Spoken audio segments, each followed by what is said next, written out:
পুষ্টিগুণে ভরপুর, অথচ আমরা তাকে অযত্নে অবহেলা করে রাখি।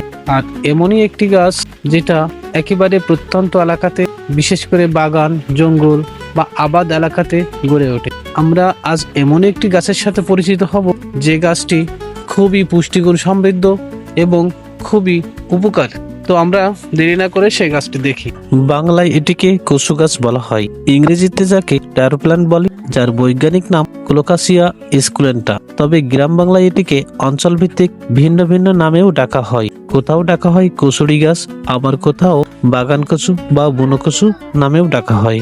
এই গাছটি সাধারণত স্যাঁতসেঁতে মাটি, পুকুরের ধারে বা বাগানের ছায়াযুক্ত স্থানে ভালো জন্মে। পুষ্টিগুণের দিক থেকে এই কচু গাছ খুবই গুরুত্বপূর্ণ। এতে iron, calcium, vitamin A, B, C এবং প্রচুর আঁশ রয়েছে, যা খেলে শরীরের জন্য উপকারী।